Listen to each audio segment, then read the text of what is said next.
来看国内消息，进前恒春半岛有人走入鹿仔园偷掠鹿仔囝，地属梅花鹿一死一重伤。即马又有民众伫恒春的郊外发现2只梅花鹿的尸体，一公一母，而且头都互剁落来。垦管处派人去现场勘查，判断有可能是偷掠人所做的。这个代志若查证属实，上悬会使罚200万。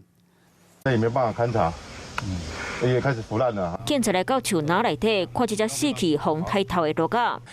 很臭呢。鹿仔头无去，另外一只伫咧几若公笑怪河边，赶快红枕头，鹿仔新红等伫咧旁地。闻到一股臭味，就发现2只，一只断头的，铁定是公鹿被骑走了；另外一只母鹿有咬痕，有一个破洞，看起来是咬痕。这种行为本来就很可恶。昨日暗时啊，屏东环保联盟去垦丁国家公园港口溪水源尾巡，看到2只鹿仔的尸体，刚个含捕的。垦管处研判应该是活体红害死，那调查真正是安尼，得当罚。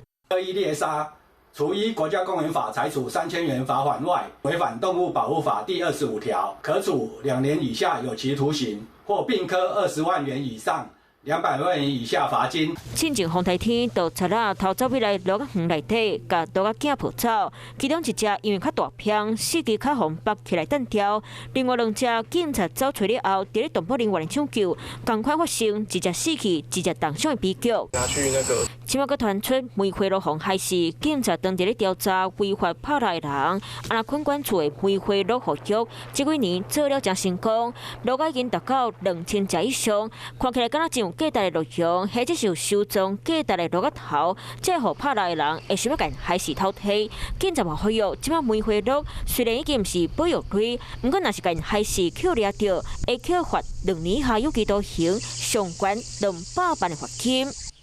Hello， 我是郑雅芳。想要抢先掌握最及时的新闻资讯吗？赶快订阅、按赞、开启小铃铛，锁定华视新闻 YouTube 频道。